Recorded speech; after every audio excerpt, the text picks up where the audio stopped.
Buenos días, buenas tardes, buenas noches. Estamos en tiempo de apagones. Ecuador vuelve hoy a los apagones.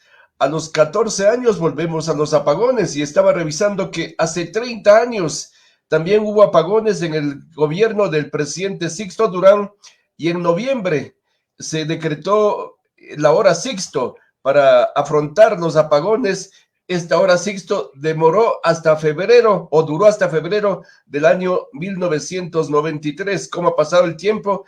Y ahora estamos volviendo a la época de las tinieblas, a la época de las velas. Yo diría que Guillermo Lazo no es el señor de los anillos, sino que Guillermo Lazo es el señor de los apagones. Así que esta mañana vamos a conversar con el ingeniero Jorge Martínez, quien es dirigente de los trabajadores eléctricos en la empresa eléctrica Quito y también fue presidente de Melnorte, la empresa eléctrica del norte. Señor ingeniero, buenos días, ¿cómo está usted? Un gusto saludarle. ¿Por qué volvemos a los apagones, ingeniero? Bueno, Jacinto, primero pues un saludo a todos los seguidores de este programa, de estas plataformas.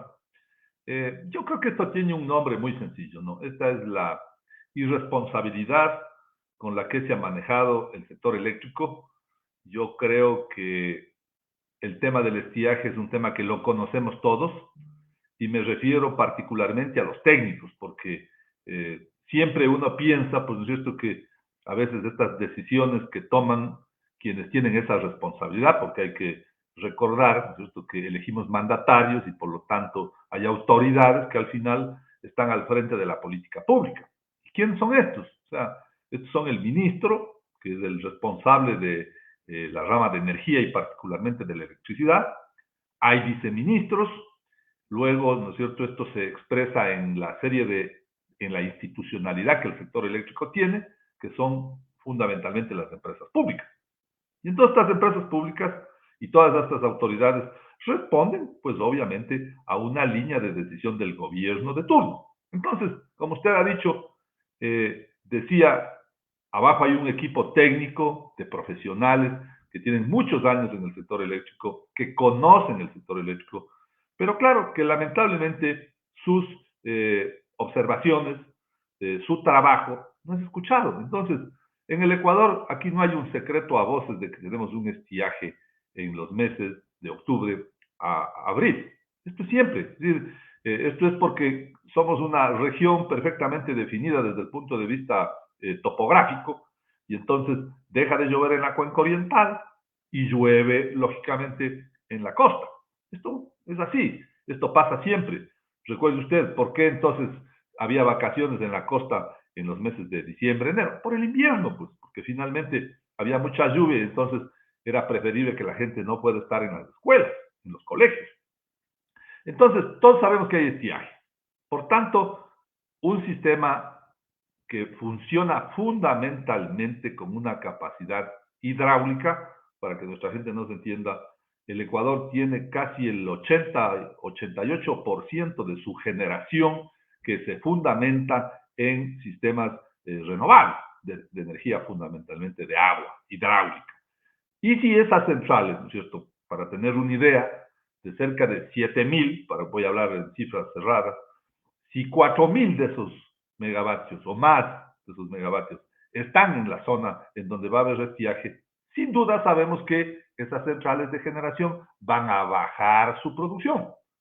¿Y entonces con qué se compensan? Con las centrales hidráulicas que están siendo mucho menores en el otro margen de la cordillera occidental y con obviamente una energía que se conoce como una energía de reserva estratégica. ¿Qué es la reserva estratégica? Es un porcentaje de energía térmica, es decir, energía que se genera con combustibles como el petróleo o el gas, ¿cierto? O sea, entonces, esas plantas, cuando tenemos, ¿no es cierto?, exceso de agua o cuando las centrales de generación hidráulica están trabajando a plena potencia, están en stand-by. Pero la obligación es tenerlas en stand-by, pues. Es decir, es tenerlas, ¿no es cierto?, listas. Entonces, ¿qué ha pasado? Primero, se olvidaron que hay un plan maestro de electrificación. O sea, los técnicos ya les dijeron, por favor, les dijeron, señores, en el 2022, en el 2023, en el 2024, 25, 26, porque hay otra cosa que se llama la demanda. ¿Qué es la demanda? ¿Cómo crece la necesidad de energía? Es como todo servicio público, pues, Jacinto y con ciudadanos. O sea, si la población crece, hay necesidad de más agua en una ciudad, en una población. Entonces hay que ir incorporando fuentes de agua o en su defecto reduciendo las pérdidas, porque como se pierde, también usted tiene dos formas de aumentar. O evita que se pierda o que se roben y obviamente o incorpora más fuentes. Entonces es igualito la energía. Entonces había un plan que se sabía cuántos megavatios, y no solo cuántos megavatios, cuántos miles o millones de dólares se necesitan para la inversión. Entonces todo esto estaba previsto. Pero claro, entonces viene la irresponsabilidad. Porque, ¿cómo se explica usted de otra manera? Mire, hay documentos para explicarle también a nuestra comunidad. El SENACE es el Centro Nacional de Control de la Energía, porque el sector eléctrico tiene perfectamente definidas sus estructuras de funcionamiento, ¿no? Que es bueno también decirlo. Tiene generación, tiene transmisión, que son esas líneas por donde va la energía, y tiene distribución y comercialización.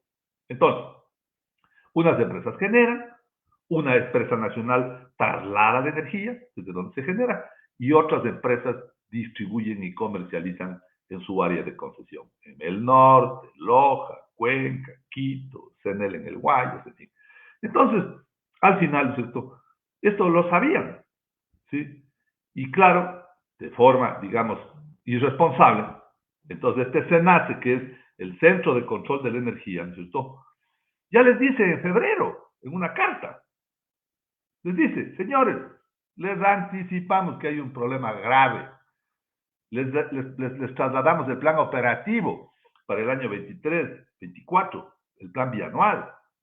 O sea, vayan por favor a buscar generación, porque sin duda, si Colombia, que es la que nos estuvo resolviendo los problemas, va a dejar de entregarnos energía, vamos a entrar en una crisis gravísima.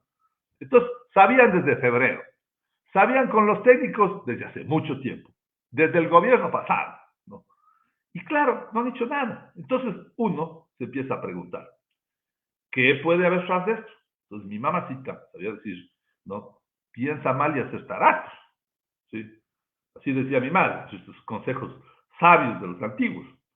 Sabía decir, le han dado sombrero a una que no tiene cabeza, ¿no? Don Jorge, es decir, que si los técnicos ya advirtieron que se venían los apagones, que íbamos a tener falta de energía eléctrica, el ministro Fernando Santos, el presidente Lazo, ya debieron empezar a trabajar para que no se repitan estos apagones luego de tantos años, señor ingeniero. Pero sin duda, pues, porque si a usted le advierten, o sea, es como yo soy el padre de familia, usted, yo y nuestros padres de familia. Nosotros sabemos que en el mes de septiembre va a comenzar el colegio. ¿Y qué sabemos? Que tenemos que estar preparados para matricular el guagua, tenemos que tener el dinero para la lista de los útiles y que seguramente nos tocará adecuar el uniforme. Imagínense si nosotros nos despreocupamos de eso. Entonces, el pobre niño no podrá ir ni a la escuela, no tendrá con qué empezar las clases y a lo mejor ni siquiera le matriculamos. Entonces, esta es la realidad, esta es la realidad. Entonces, hay una serie de obligaciones que al final tienen que cumplirlas. Entonces, usted ve una foto ayer, ¿no es cierto? Porque además hay que recordar lo que el señor ministro salió a decir. Y por favor, esto no es un tema personal. Salió a decir ayer, ¿no es cierto? No habrá apagones. Y a las 24 horas cortamos en la empresa eléctrica Quito 30 megavatios. ¿Por qué? ¿Por qué? Porque está pasando otra cosa también que es importante que usted y la comunidad conozcan. Hemos llegado a pagar energía a Colombia, ¿no? De 60 centavos de dólar. En promedio estamos pagando 38 centavos de dólar ecuatorianos, cuando la tarifa, me guste o no a mí, ahí hay discusiones técnicas, ¿sí? La generación está en el costo de la tarifa final, en el Ecuador, entre 4.5, pongámosle 5 centavos de dólar. Y dicen algunos que sin considerar las inversiones, que es un debate, generar en el PAU te cuesta 1 centavo de dólar. Entonces hemos estado pagando, ¿no es cierto?, 10 veces el costo de nuestra generación. Entonces la pregunta es, ¿y quién paga eso? ¿Qué acaso alguien saca del dinero del bolsillo y nos da pagando? El presupuesto general del Estado, pues Jacinto. Entonces, a alguien le quitan, porque la plata que es de todos, ¿no es cierto?, se va a un costo alto, alguien se perjudica. Yo no sé si le quitarán a la educación, a la salud o a la seguridad, porque de todas formas el Estado tiene que recoger esos recursos y enviarlos, ¿no es cierto?, para un gasto que uno termina diciendo, bueno, como decían antes, ¿no? ¿Y esta borrachera a quién le cuesta? ¿Se acuerdan cuando estábamos a veces entre los amigos? No. O sea, alguien va a pagar la fiesta, pues. Esta la vamos a pagar todos. Y entonces, toda esta irresponsabilidad, el altísimo costo. ¿Por qué? Porque luego entonces nos dirán, bueno, ahora vienen las soluciones. Primero vienen las soluciones cuando ya estamos con apagones. Entonces, claro, ¿qué dirán? Toda solución es necesaria, pues. Acuérdense lo que se había dicho. Don Jorge, y además que parece de Ripley, hasta mentira, que el ministro aparezca que los apagones, eh, no sé, son igualito a esto del COVID y que los apagones vienen porque así es la vida. Imagínense que dependemos de Diosito, que ojalá Dios haga llover. El otro ministro decía, en cambio, que ojalá en la costa no llueva para que no se acaben las carreteras de los puentes con el niño. O sea, entonces este gobierno hay que darle un premio, pues no. Pero claro, esto también es una cadena de los gobiernos anteriores, porque aquí esto lo sabían, ¿cierto? Acuérdense que hace 6, 7 años hablábamos de que teníamos la segunda matriz energética más eficiente del mundo. Así nos llegaron a decir que solo nos parecíamos, creo que a Finlandia o a Suecia, que éramos un ejemplo porque estábamos poniendo cocinas de inducción para cambiar la matriz energética. Sin duda, todos estos son esfuerzos buenos, pero el Ecuador es una pena. Se hacen cosas así, ¿no?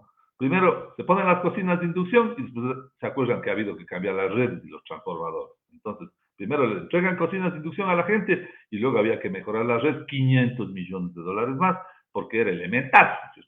Si todos en una cuadra tenemos cocinas de inducción, revientan los transformadores, no alcanza la red. Entonces, la verdad yo digo, es una pena que no tenemos, ¿no es cierto?, políticas de Estado, políticas que finalmente tienen que entender que en el mundo la energía es una cosa fundamental para el desarrollo, para las condiciones de vida de la gente. Entonces usted ve una foto tétrica ayer, ¿no? Ve, ¿no es cierto?, a unos 4 señores octogenarios ahí dándonos una rueda de prensa. Todos eran viceministros, todos los que ahí estaban. Y que me perdonen, incluido el gerente de la empresa eléctrica Quito hoy día. El señor Argüello del SENACE, ex viceministro. El señor Santos Alvite, asesor del ministro anterior, del ministro Ortiz, en el gobierno anterior, y vinculado siempre a los temas del ministerio. El señor que estaba al lado, ¿no es cierto?, el señor Ruquillas, que soy el gerente de la SELEC, viceministro de Electricidad. Y el señor Jaramillo, que es gerente de la empresa eléctrica Quito hoy día, ex viceministro. Entonces, oiga, yo la verdad, créame, lo que quiero decirles es que ojalá el presidente Noboa cambie este sector. Cambie este sector. O sea, ahí hay muchísima gente que ha pasado dando la vuelta, ¿no es cierto? Y a esto es a lo que nos han conducido, pues. Entonces, ¿qué hay aquí? Que premiar. Hay que premiar a estos grupos. Entonces uno se empieza a preguntar, regresando a lo que decía mi mamacita, entonces, ¿no será que, primero, hay voces que dicen, ¿cierto?, que les dijeron a los colombianos, oigan, no desconecten, porque si desconectan antes de las elecciones, el problema va a ser más grave. Entonces había que pasar las elecciones. Yo no tengo, por favor, predilección por nada, y que quede claro, pero es cómo funciona el Ecuador. Entonces, ahora, claro, ahora hay que cortar para comprar rápido, pues. Entonces ahora nos dirán, no hay solución más cara que la que no se tenga. Ese es el punto. Así Y funciona ahora este negocio. querrán comprar generadores, querrán comprar barcazas al apuro y esos contratos, esos procesos también demoran, ingeniero, y hasta eso ya se va este gobierno. Vea, yo la verdad quiero ser un poquito infidente, va a haber un directorio de la empresa eléctrica Quito, pero yo tengo mi punto de vista, además lo he hecho público en varios medios de comunicación, primero señalando, ¿no es cierto?, la irresponsabilidad de esta gente. ¿Por qué contratan ahora? ¿Por qué no contrataron en febrero cuando el Senado se les dijo? ¿No es cierto? Si hubiesen tomado perfectamente unos 4 o 5 meses, hubiesen seguramente podido hacer un concurso con mucha más tranquilidad, con mucha más calma, con mucha más transparencia. ahora es corriendo. Y ya vuelvo a decirle, porque estas son las voces mañana, ¿no es cierto? No importa, pues no importa. Si a Colombia le estamos pagando 38 centavos de dólar y llegamos a pagarle 57, 60. Entonces, si nos venden en 20, en 15, en 18, en lo que sea, este es un excelente negocio. Y como es lógico. No veo aquí dice el presidente que va a escribir un libro, no, de los grandes logros que ha hecho. O sea, seguramente deberá poner en la contraportada una página negra, porque estamos en la oscuridad y eso es lo que nos deja al país. Yo creo que, Jacinto, esto es lógico que nuestra comunidad también reaccione, o sea, reaccione porque ya no pueden pasar estas improvisaciones, estas irresponsabilidades y probablemente, ¿no es cierto?, la intención de algunos negocios. Porque esta es la historia del Ecuador. Por favor, recuerde usted cuando las barcazas venían, ¿no es cierto? Aquí era lo típico, el estiaje. Por eso digo, ya sabíamos cuándo vino el estiaje. Entonces las barcas estaban en Panamá. Cuando ya tocaba, venían las barcas. Facilito, de Panamá navegaban al Golfo de Guayaquil, se instalaban en el Golfo de Guayaquil y comenzaba la fiesta. Entonces, a generar energía, ¿no es cierto?, a 18, 20, 25, 30 centavos de dólar, y claro, ya sabíamos a qué familias pertenecían. Entonces, esta gente hacía millones, pues. Fíjense que estuvimos pagando a Colombia, y por favor, esta es información de los mismos funcionarios, ¿no? Estábamos pagando 25 millones de dólares semanales. Llegamos a tener 450 megavatios. O sea, entonces, ¿usted qué hace con 100 millones de dólares mensuales? Puede instalar 100 megavatios, Jacinto. O sea, y si se come 5 meses de este estiaje, porque eso es lo que hay que decirle a la gente, ¿no? Que al final este estiaje se va hasta marzo, hasta abril. Y entonces durante todo este tiempo, ¿cierto?, vamos a pagar una generación cara y que a lo mejor, y eso habrá que ver, ¿cierto?, será generación que viene, hace su negocio, nos cobra caro y se va. Y todos esos 100, 200, 4, si proyectamos, por favor, los 100 millones mensuales en 5 meses, 500 millones de dólares. Con esos 500 millones de dólares, eh, por favor, ¿no es cierto?, se hacen 100 centros de salud de 5 millones, pues, ¿cierto? Se podrían hacer y quizás instalar, ¿cierto?, los mismos 500 megavatios que el país necesita, pero que se quedan del patrimonio del país, pues. ¿No ve que esta barcaza generará y se va? Pero si usted en cambio, ¿no es cierto?, instala una central, cualquiera que ésta sea, así fuesen motores o cualquier cosa, es suyo, pues. Y aquí servirá para esta creciente demanda que requiere de estas reservas estratégicas, pero si ni siquiera en arreglar las centrales que tenían se preocuparon. O sea, ¿me entiendes? De por lo menos decir, ya nos dicen, pues, en febrero, ya nos dijeron, pues, los técnicos que ya estamos deficitarios, ¿no? Pongámonos a arreglar los fierros, pues, ¿cierto?, como nosotros en la casa. Va a tocar salir en bicicleta. Hay que ponerlos a inflar las llantas, a ponerle un poco de aceite a la carena para que por lo menos nos podamos mover, pues. O sea, es que esta es la realidad del sector. Entonces, estas son las reflexiones, Jacinto, que hay que hacer en un momento difícil para la comunidad. En un momento oscuro, un momento en tinieblas, don Jorge. Y lo grave es que estos apagones también afectan a los pequeños negocios, a los medianos negocios, a las empresas, porque ahora no podrán trabajar, porque no, ahora todo trabajo es con la luz, pues, don Jorge. Vea, el otro día un amigo decía, oiga, avisen cuando van a acostar en no sé dónde, porque chuta, ahí tengo un amigo mío, pariente mío, que empaca palmito. Póngase a pensar. O sea, entonces por lo menos tiene que saber para trabajar la noche, organizar con los trabajadores. Y estas son cosas que al final, te entenderá, son temas, por ejemplo, de exportación. A usted afuera no le esperas. O sea, usted pierde el mercado nomás. Deja de mandar y asoma un centroamericano, asoma un peruano, asoma un colombiano y se acabó el cuento. Uno, dos, los pequeños negocios. Póngase a pensar esa pobre gente en la costa. Pues aquí al final, con este frío que tenemos, de todas formas, uno pide como diría, las colas del clima, ¿no? Pero póngase a pensar en la costa, en una época de calor excesivo. Un pobre ciudadano que tiene un kiosco, que tiene una refrigeradora ahí para ganarse la vida vendiendo un jugo, el hielo, el pescado, las cosas en la costa. Es una cosa horrorosa. Entonces uno, finalmente, ¿no es cierto?, ve la cara a esta gente ahí y de verdad que le da indignación. A mí en lo personal, y le quiero decir, los trabajadores siempre les damos este mensaje. Siempre les decimos, oigan, señores, lo único que nosotros pedimos son dos cosas. Respeto a nuestros derechos, porque aquí la relación laboral es de eso. Y segundo, dennos los medios para trabajar, ¿cierto? Dennos los equipos, dennos los repuestos, dennos los combustibles, dennos los lubricantes, dennos los materiales, den las herramientas y tengan la seguridad que vamos y trabajamos porque tenemos una conciencia que lo que hacemos es de servicio a la comunidad, es un servicio público. Pero si no tenemos un conector, si no tenemos un cable, si no tenemos un break, y peor ahora, si no tenemos energía, ¿cierto?, ¿cómo le vamos a servir a la gente?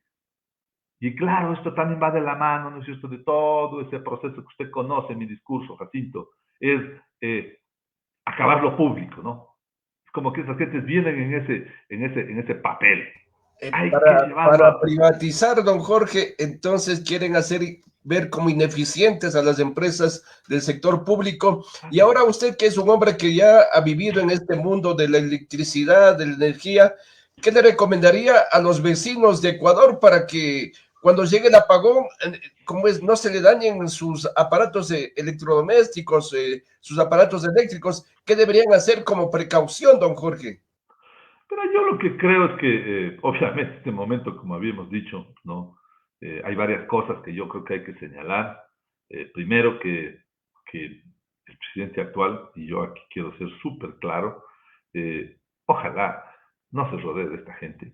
Ojalá no se rodee de esta gente. Uno, ¿no? Dos, el sector eléctrico necesita institucionalidad. ¿Sí? Yo creo que la eliminación del Ministerio de Electricidad para mí es un error, porque un área tan importante para múltiples cosas que hemos hablado. Mire usted, este es un país que va a apreciar ser minero.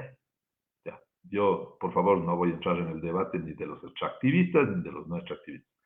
Pero la minería necesita dos cosas: energía y agua. Así de simple. De hecho, nosotros, hace más de 8 años, me parece, o 10 años, firmamos un convenio con Codelco de Chile, escúcheme bien, con la Corporación del Cobre chileno, para poder entregarles energía que los chilenos no tenían en el norte del país. Y claro, había que atravesar el Perú. El problema era en esos momentos, cuando teníamos excedentes de energía, ¿no? O sea, si nosotros lográsemos atravesar el Perú, somos un país de una potencialidad de generación impresionante, Jacinto. Tenemos 40.000 megas inventariados. O sea, este país puede tener 40.000 megavatios de generación en esta estructura tan chiquitita. Podríamos vivir de eso, como viven los paraguayos con esos proyectos inmensos ahí en el río Paraná con Brasil, ¿cierto?, en Itaipú y todas estas cosas. Entonces, pero institucionalidad. O sea, hay que devolverle la institucionalidad al sector. Y además, ¿no es cierto?, recurrir a la gente más competente, por favor. Hay valiosos profesionales en el sector eléctrico, valiosos profesionales, que ojalá no estén vinculados, esto es lo que necesitamos, ni a las barcazas, ni al tráfico del combustible, y toda esta cosa, porque al final también todos estos son, es que hay cosas sin sentido. Creo que, mire, Jacinto, para cerrar este tema a lo suyo, tenemos gas del campo Amistad. Si sabe usted por qué no adjudican estas licitaciones. Periodistas, compañeros suyos están denunciando eso. Porque es del interés de los que importan combustibles. No ve que además, como ni siquiera acabamos de producir completamente nuestras refinerías, gran parte de ese combustible de la generación térmica se tiene que importar. Entonces son negocios de representantes de importación, de transporte incluso. Este es el Ecuador. Entonces, tenemos gas. Ahí tenemos una termogás funcionando así a media. Ahí se podrían instalar grupos en 120 días y podríamos suplir con gas que es nuestro, que no nos cuesta, digamos, en términos relativos de importar. Podríamos realmente producir generación más limpia. Entonces, yo creo que estas decisiones, institucionalidad con gente nueva, con gente que no tenga vinculaciones. Dos, tenemos obviamente que tener una conciencia energética, no nos queda más. O sea, ojalá no se le ocurra a este señor la hora la hora lazo, ¿sí? Pero tenemos que tener una conciencia de ahorro energético. O sea, en una crisis, como en toda crisis, pues, ¿cierto? Si no hay toda la cantidad de agua, tenemos que usar el agua adecuadamente, entonces vamos a tener que usar la energía adecuadamente. Es decir, por favor, usar la luz del día, evitar, ¿no es cierto?, prender los focos innecesarios, no tener conectados los equipos que no se estén utilizando, ¿no? Y claro, pero ¿cómo le pide usted que el pescado se conserve en Guayaquil? Pues, ¿cómo puede usted? O sea, ahí la refrigeración y estas cosas, o sea, la gente va a tener que comprar las cosas del día al día para que no se le puedan dañar. De todas formas, en la sierra el impacto es menor, pero yo diría una gran conciencia de ahorro energético. Esto sí es fundamental. Si podemos los ciudadanos contribuir, no es la solución definitiva. Afectaremos un 7, 5% de la demanda con una gran conciencia, pero no más, no más. Y creo que hay que reconocer que necesitamos lo que yo siempre he conversado con ustedes, Jacinto. Necesitamos una visión de Estado en las cosas, ¿no? No de gobierno a gobierno. Mire ahora, llegará el presidente 1 año y medio. ¿Qué va a resolver en 1 año y medio? Ni siquiera este estiaje va a poder resolver. Porque usted entenderá, un proyecto hidroeléctrico, 4 o 5 años. Seguramente tendremos que ir a estas soluciones más de emergencia, ¿no es cierto? Energías alternativas, no convencionales, energía fotovoltaica, pero nosotros necesitamos energía de base, pues, porque el problema es que, claro, la energía fotovoltaica está en el día, o sea, en el día podrá haber generación, generalmente se usa para que se recuperen los embalses, pero mientras hay agua, pues, y si no hay agua, los embalses van a seguir bajos.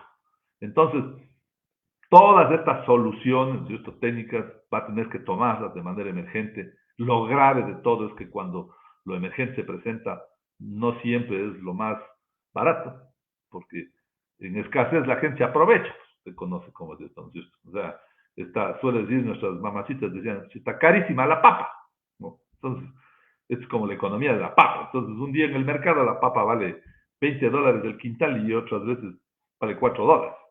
Entonces, también esta es una realidad que yo aspiro que ojalá en el sector se puedan tomar decisiones de una visión de Estado, de una perspectiva de largo plazo, que intente, digamos, de alguna manera resolver lo que siempre es el que se afectan los más pobres. Porque al final, como decíamos, a alguien le pasa la factura, alguien deja de recibir algo, y luego, ¿cierto?, ese efecto generen los más pobres. ¿Por qué? Porque lo que usted ha dicho, al final habrá gente que podrá ir a comprarse un generador. Claro. Pero usted cree que un pobre negocio que está subsistiendo, vacunado, ¿no?, acechado por la delincuencia y por la violencia, si vive de lo que vende todos los días para poder comer o comer su familia, va a tener capacidad de irse a comprar un generador? Imposible, imposible. Entonces, ojalá las cosas de Jacinto de verdad cambien en el Ecuador. Y ojalá las cosas cambien con el nuevo gobierno que está por iniciar. Don Jorge, una última pregunta. ¿Sigue como gerente de la eléctrica Quito el señor Eduardo El Pozo? No, no, por eso decía que hoy está de gerente el ingeniero Marcelo Jaramillo. Fíjese esas desinstitucionalizaciones que tenemos, ¿no? Llega un gerente, 1 año y medio. Pasa luego el doctor Eduardo del Pozo, 5 meses. Luego tenemos un gerente que no sabemos si dura hasta el 1 de diciembre. Porque como todos entenderemos, el señor presidente de la República designará el día que se posesione, como es habitual, ¿no es cierto? Van en esa marcha hacia Carondelet y en Carondelet designan y firman el primer decreto con los ministros. Habrá que ver quiénes son los ministros. Ojalá tengamos la suerte en el sector eléctrico de que haya señales, como dicen ahora de moda, que hay señales. Ojalá haya señales que no sean los mismos y que el sector pueda de verdad estar en manos de gente que puedan cambiar las cosas. Hoy estamos como decía, con el ingeniero Jaramillo. Es un hombre de experiencia. Yo no voy aquí a desconocer su experiencia. Tiene más de 50 años en el sector eléctrico. Pero claro, el problema es que yo puedo tener toda la experiencia del mundo, Jacinto, y si yo me equivoco, usted me dirá, pero si usted ha sido alcalde, si usted ha sido gobernador, si usted ha sido gerente de estas empresas públicas, oiga, ¿qué pasó? Y yo tengo que darle una explicación racional y entendible, pues, ¿cierto? Yo le podré decir, oiga, esto fue lo que sucedió, estas fueron las razones. Pero si a mí ya me alertan, si yo ya conozco, si los técnicos me dicen, si me anuncian los entes que están en este mundo, y yo me paso 6, 7 meses sin hacer nada, y espero en octubre sacar un decreto de emergencia cuando conocían esta realidad desde el mes de febrero, y como le digo, desde hace tiempos los técnicos, entonces, ¿esto qué es? ¿Coincidencia? Por favor, lo menos que podemos llamar a esto es irresponsabilidad. Esta mañana, antes que nos lleguen las tinieblas, los apagones, hemos conversado con el ingeniero Jorge Martínez, quien fue presidente de Melnorte, la empresa eléctrica del norte, y también es dirigente de los trabajadores en Quito. Señor ingeniero, muchas gracias por la entrevista. Jacinto, siempre un placer. Un saludo a todos. Gracias. Buenos días, buenas tardes, buenas noches. Hasta pronto, don Jorge. Muchas gracias.